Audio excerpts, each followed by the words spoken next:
Hello everyone, welcome back. So today's topic is one of the most important topic that every single ML engineer, every data analytics, every data scientist should go through it. That is overfitting and underfitting. Okay, it's not just a theoretical concept. This is the reason that why your model fails in the real world problems even after getting a great training accuracy. Okay, so if you would like to know wonder that why my model while my model getting a very great accuracy on the training data set but terrible at the new data set, then what's the point of it? So this video is for you.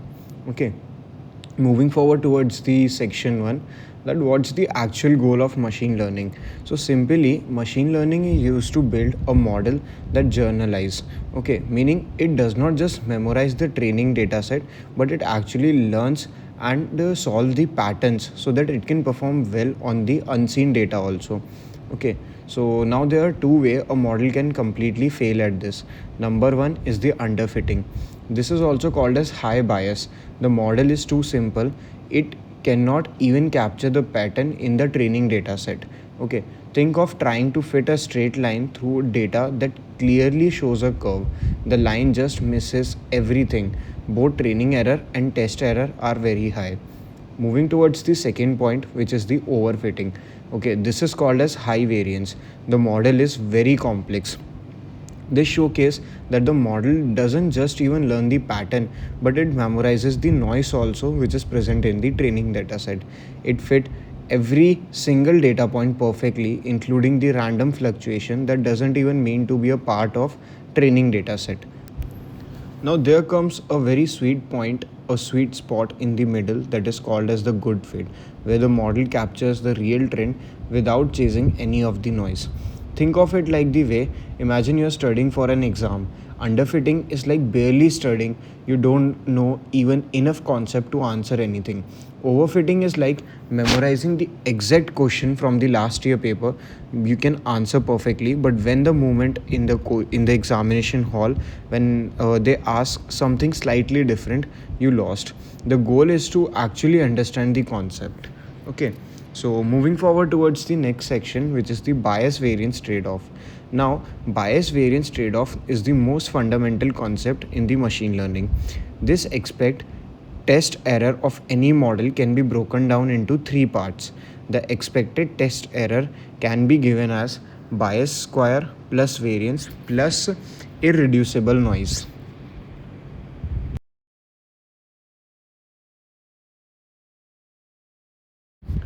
Bias in the error that comes from wrong assumption is in your model. A high bias model is too rigid. Even if you give it infinite data, it still can't capture the true pattern. It's symmetrically wrong. Okay, now coming towards the second point, which is the variance. It is the sensitivity of your model to be specifically trained on the data that you are using. A high variance model is so flexible that if you train it slightly on different dataset, you will get a completely different model. This is very unstable part. Third portion is the irreducible noise. This is the inherent randomness in your data. No model, no matter how perfect, can eliminate this. This is the hard floor of your error. So this is the only reason that why we perform pre-processing before moving towards any model training and all.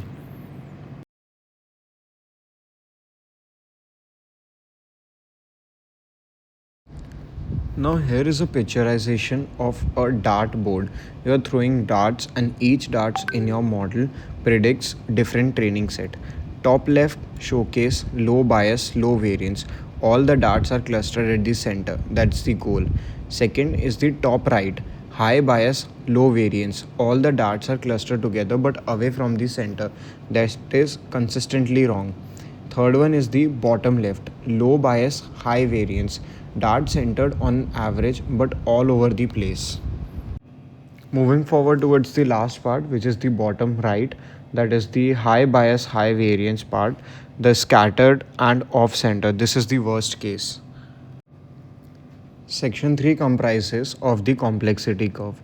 Okay, so now let's visualize that how total error changes as we increase the model complexity. As complexity increase, going from a simple linear model to a polynomial model of degree 10, here's what happened. Bias square keep decreasing. The model become more expensive and fit the data better.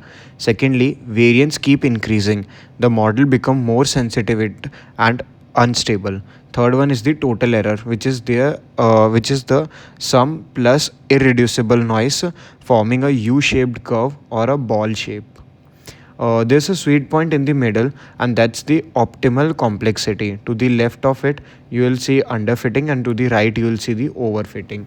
So now, a ML engineer job is to find out that sweet point, and what tool we can use is the cross entropy, cross validation, regularization, learning curves, and all of this, which we are covering in short. Now we have section 4 that comprises of diagonalizing with the learning curves. So, do you know how actually if your model is underfit or overfit, you use learning curves to get into it. Okay, so first of all, we'll go with scenario 1, high bias, which is underfitting. Both training error and testing error converge to a high value. The gap between them is smaller, but both are bad. Adding more data doesn't help much. The model is just too limited. Second scenario is the high variance. Training error is very low.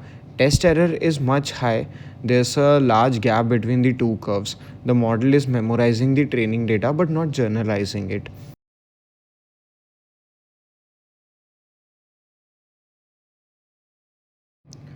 You just need to remember two most important things. First one is the high training error plus the high test error goes for underfitting, which and for that solution you need to add complexity. Second one is the low training error plus high test error, that is called as overfitting. For that you need to add more data or regularize it.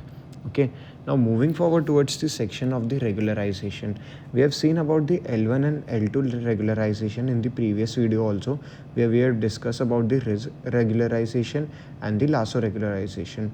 So here I can just tell you in a very smooth way that what you have to remember is that for the L2 regularization, it is smooth syncage with no sparsity, and second point is the L1 that has sharp corners and a sparsity and feature selection. Most of the comparison about both of the regularization we have already discussed in our previous video. A key feature which we have to remember here is the elastic net, which combine both.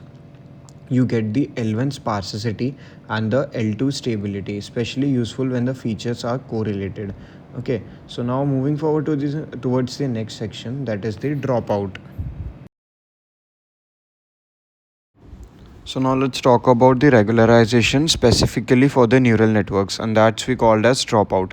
The idea is so normalized. First of all, during every forward pass in training, you randomly switches off the neurons with some probability p. For each mini batch, a different subset of the network is active. Okay, now why does this help? It forces each neuron to learn independently. Neuron can't rely on specific partners to always be there. Secondly, it likely implicitly train an assemble of 2 to n different subsets and subnetworks and averaging their result. Thirdly, it add noise to the hidden layer which act as a regularization. For the practical aspect, for hidden layers, a keep rate of 0.5 is common, meaning 50% of the neurons are dropped. For input layer, keeping rate is around 0.8, and at test time there is no dropout. All neurons are active, but to compensate the weight are scaled by 1 minus p. Moving forward towards the another important topic, that is the cross validation. So you have built your model, you have chosen a regularization strength, but how do you estimate that how well it generalize? So for that we have cross validation. The problem with the simple train test split is that you estimate of generalizing error depending heavily on which data happen to end in which split, and that's noisy. K-fold cross validation solve this. Here's how it works. Divide your training data into k equal parts called as folds. Train on k minus 1 folds, validate on the remaining one. Repeat this k times, each time using a different fold for validation. Fourth point is averaging out the k validation error. This way, every single point of the data get both into the training and the validation part, giving you more stable and estimation aspects. There are some type of more cross validation like the LOOCV, leave one out cross validation. It is the extreme case where k equals m, means each sample has its own validation set, nearly unbiased but computationally expensive and have high variance. Second one is the stratified k fold. Use this for classification. It ensure each fold has the same class ratio as the full dataset, very important for the imbalanced dataset. Thirdly, how to use CV correctly. Step 1, use the CV to select the hyperparameter like lambda, tree depth, dropout rate. Secondly, train the final model on the all training data using the best hyperparameter. Third step is evaluate once on the held out test set. And fourth step, repeat the CV score with standard deviation to show that stability. Now, there's one more thing that why not just use a validation set? A single 8 by 20 split has a high variance, and due to this, it gives different estimation to us. Okay, so K fold uses every sample for both training and validation, which gives a low variance estimation. On the other hand, LOCV is approximately unbiased and has a high variance for small k. Okay, now here are some of the solution to fix each problem. You can see that about fixing underfitting, and to fix the overfitting we have some of the techniques given like the model complexity, training data, features, regularization, dropout, early stop, cross validation, assembling methods. Okay, so we have already discussed about many. Now we have one more thing, that the early stop. What happens here is that when you train a neural network, here's what it happen. Training error keeps going down, the model keeps fitting the training data better.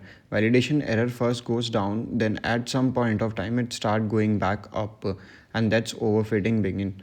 Early stop says that stop training the model when the validation errors start rising. Your checkpoints of the model are saved at the lowest validation error point. Those who have already done the practical aspect of this can understand it better.